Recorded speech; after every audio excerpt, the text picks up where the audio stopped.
of Economics and Finance Ministers of the European Union.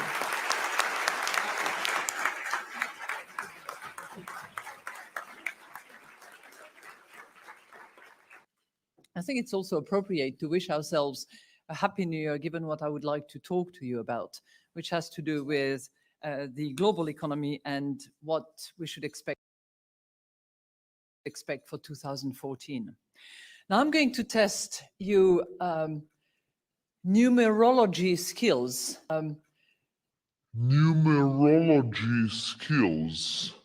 By asking you to think about the magic 7. Okay? Most of you will know that 7 is quite a number in all sorts of themes, religions, and I'm sure that you can compress numbers as well. So, if we think about 2014, all right, I'm just giving you 2014, you drop the 0, 14, 2 times 7. Okay, that's just by way of example, and we're going to carry on. So 2014 will be a milestone and hopefully a magic year in many respects. It will mark the 100th anniversary of the First World War back in 1914. It will mark the 70th anniversary, drop the 0, 7, of the Bretton Woods Conference that actually gave birth to the IMF. And it will be the 25th anniversary of the fall of the Berlin Wall, 25th. Okay. It will also mark the 7th anniversary of the financial market jitters that quickly turned into the greatest global economic calamity since the Great Depression. The crisis still lingers. Yet, optimism is in the air. We've left the deep freeze behind us, and the horizon looks just a bit brighter. So my hope and my wish for 2014 is that after those 7 miserable years, weak and fragile, we have 7 strong years.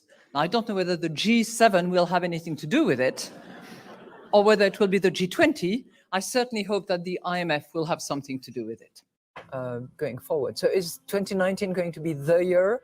I don't know, but certainly our policy recommendations is try to limit that growth of debt and move it down in the other direction, make it down, not up, in order to, facilitate your response to the shock that will inevitably come. In order to, facilitate your response to the shock that will inevitably come. We will ensure that this system is in place. And I will tell you, it will be on land, it will be on sea, it will be in air. We will have a proper tracking system. Hey, come back here! This money ain't no good! It's US dollars! Absolutely worthless!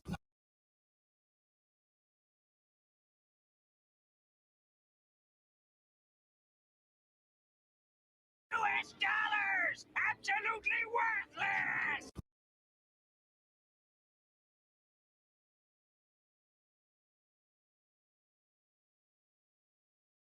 Videos.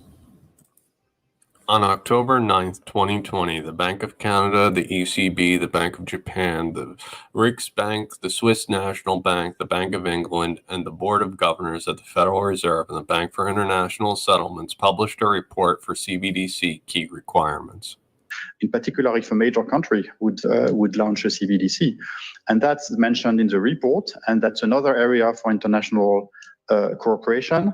And in that area, I very much believe that the IMF should play an important role, given its broader membership and given its grasp on the macro financial dimensions of CBDC. So that's another discussion, and the IMF will be part of it. Benoit is talking about if a major country creates a CBDC, there is a spillover risk, meaning that the rest of the world will use their CBDC for international transactions. He says that's a separate topic and one that the G20 is working on. He thinks the IMF should be the organization that oversees it. Do the IMF connections make sense now? On October 7th, 2020, Christine Lagarde publishes this video on the ECB's YouTube channel. A potential introduction of a digital euro as a complement to cash, not a substitute, could also allow a public source of outside money to remain at the core of European payment systems. But it could also potentially challenge the role of banks in our financial ecosystem and potentially crowd out private payment solutions. So we are carefully exploring the benefits, risks, and operational challenges of introducing a digital currency. But this is high on the agenda. The ECB is moving forward with their CBDC. They need to make a system that the innovators can work off of versus the central banks ruling all aspects of the platform. Now the ECB has 19 member nations that are all going to create a CBDC. As Benoit mentioned, there are spillover effects and risks. The international G20 cross-border aspect needs to happen before the nations move forward with their domestic CBDCs. Right now, a crypto asset could be utilized because worldwide the payment platforms have been updated. On October 6, 2020, Chris Larsen was interviewed on the LA Blockchain Summit. What's Ripple's relationships right now with the Bank of England or other central banks or the Fed? So we spent a lot of time over the years in very productive dialogue. Central banks have been actually terrific. It's so funny when I think this whole cryptocurrency thing began, everybody said, well, the central banks are going to be your worst enemies. In fact, I think they've been among the most constructive sort of financial regulators out there, maybe because they're dominated by economists, right? The central banks have been on board all along. They knew the trajectory of the debt bubble and are eager to weasel their way out of it.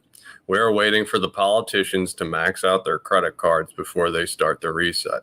They can only push it so far until they hit a wall, and we are inches away from that wall.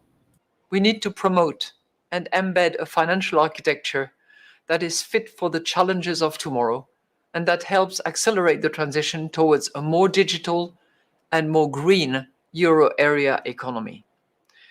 It is a challenge. It would be easy to revert back to our turf, behind our borders, and to assume that life will continue as it was. We cannot let a good crisis go to waste. We have to use it to be stronger the day after. Thank you. Government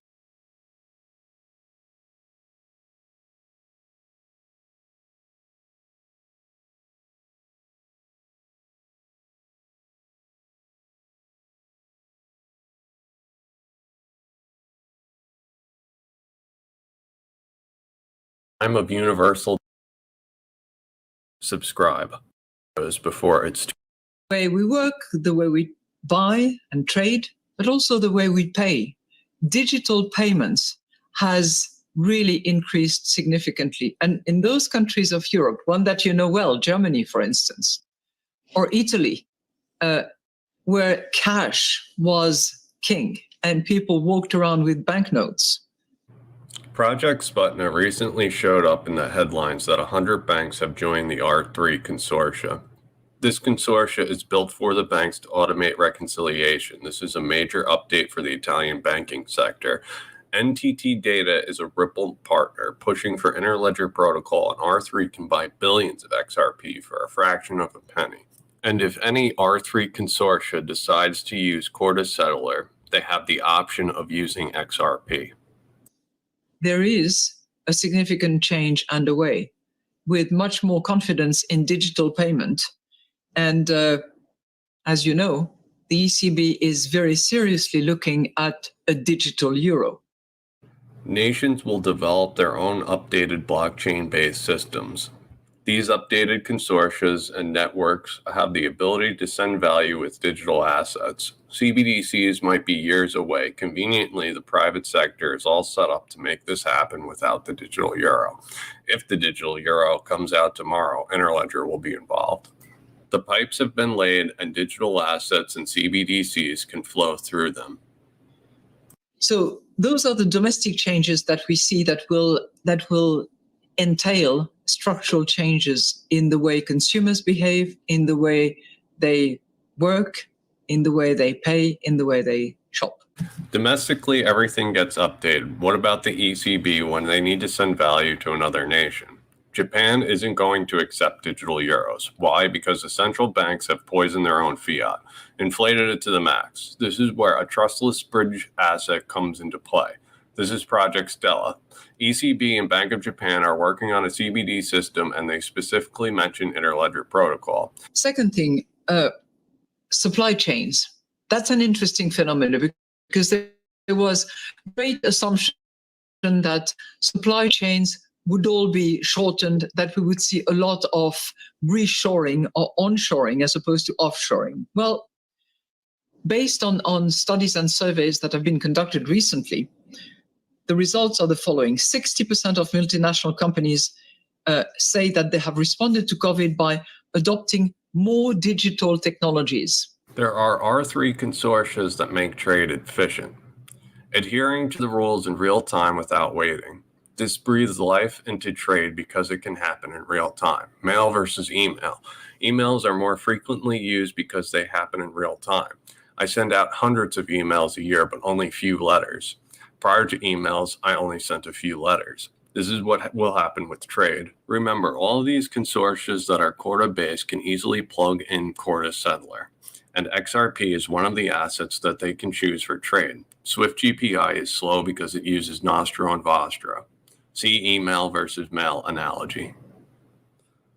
So the rise of the robots that predated COVID is likely to be accelerated as a result. And almost 40% of those companies surveyed have said that they have diversified suppliers and sourcing countries, but only 15% have indicated that they have reshored or nearshored and therefore completely disrupted their supply chains. Interesting, too. Now, all of that is probably right as long as protectionism does not rise more than it has already up until now. The rise of the robots. In a digital world, everything is going to be automated. Jobs will evolve, so prepare your children for a strong education in technology. We live in a globalized world, and the companies that are bringing jobs back to their nations are few. With digital technologies and digital assets, we have the ability to have a level playing field. That is what I believe is a catalyst for what is going on. So you can see that there is a close connection between climate change situation, the air pollution, the concern that people have about the environment, and COVID-19. Again, this has operated as an accelerator and sometimes as a triggering factor. I am going to be very careful on how I say this. I wouldn't want my channel to be deleted. She just connected the infamous illness and pollution. We are moving to a green economy. You know, it's a fact that we cannot let a bad crisis go to waste, and that we have to take every opportunity to transform our society in order to tackle some of the issues that had been around because pandemic is operating as an accelerator of many phenomena that we had. When we get to the other side of this, we are going to have a completely different financial system. It's necessary because Europe has been lagging behind. When you look at the digital investment in particular, or the knowledge economy, there is quite a bit of ground to cover if Europe wants to be at least on a par with the United States, for instance. Nations know this is a race. Nations are going to invest in companies to strengthen the internets of value to compete on the internet of value. You know, you're right, Alfred, that I saw the writings on the walls pretty early on. And in the position where I am today, it's even clearer. We pay close attention to Lagarde because she saw the writing on the wall early. And now she is saying it's even clearer. She is a central banker that is infamous in the crypto sphere for her stance on digital assets and blockchain technology. Now she is saying it's clearer than ever. That payments and that the media of the currency will change, both. And it's not a fancy, it's not a tantrum. It is really something that is guided by consumers' preference. It is guided by Europeans' desire to actually not use as many coins and banknotes as they used in the past, based on their determination to effect payments in a digital way, in a cheaper way, in a faster way, in a more secure way. And I think that on all these accounts, a digital currency that falls under the ambit of a central bank is actually addressing all three issues. On October 14th, 2020, Finextra reports that an EU commissioner stated a digital euro solution should not crowd out solutions that come from the private sector. In the ECB report, it is highlighted that such a solution would be complementary to the private sector's opportunities. There should not be rivalry or competition. That are on consumers' mind and on European minds. It's not a 100% rosy story, because it clearly, number one, it's difficult and it's a time-consuming project. It's not going to happen overnight if and when it is decided. CBDCs are a time-consuming project. However, the private sector already has traction and they have allowed the plumbing to be built. They're on board. R3 has created solutions for CBDCs and can deliver to central banks. Number two, if it has great benefits of being cheaper, faster, more secure, and responding to consumers' preferences, it also has its downside. And clearly we need to consider all the consequences that it would have, depending on the way it is tailored, depending on the way it associates our current, usual intermediaries, so that we don't disrupt the system. They don't want average Joe six-pack to catch on. They're resetting the system, and they will remain in power. I own gold in case I am wrong. But I think that it is here to stay with us. It's not implemented yet. Decision has not been made yet. We are still in the review and consideration stage, but we've just launched a public consultation so that consumers and Europeans can actually express their preference and tell us whether they would be happy to use a digital euro just in the way they use a euro coin or a euro banknote, knowing that it is central bank money that is available and that they can rely upon. She's speaking of a retail CBDC, but what's going to happen first is a back-end CBDC called the wholesale CBDC. Platforms and banks can interact at the speed of digital currency. They're getting the masses used to the idea of digital currency. The masses will blindly accept wholesale CBDC or the reset with ease. They have to be forward-looking. They have to be anchored into the medium term. My first concern at this point in time is that policies are tailored in such a way that we can avoid the cliff effect. In other words, the fact that some of the policies that were put in place during the pandemic, be it in the form of moratorium, in the form of guarantees, in the form of furlough or Kurzarbeit schemes, that they be stopped suddenly. So clearly what we hope policymakers will understand and will determine is that those supports have to be continued for a period of time, even as the recovery takes hold and even as the pandemic gradually phases out, so that there is a smooth transition into a full-fledged recovery. And not only a full transition into a full-fledged recovery, but a full transition into the other policies that will be put in place in order to support new activities. The monetary policy, the fiscal policy, UBI, these things are never going to stop. CBDC is an instrument for them to keep this system going. The one world government is going to have all of the control through technology. Society is going to be surveilled. The average person is going to be living off of the bare minimum. Complete control is the end game. Power is in tearing human minds to pieces and putting them together again in new shapes of your own choosing. George Orwell.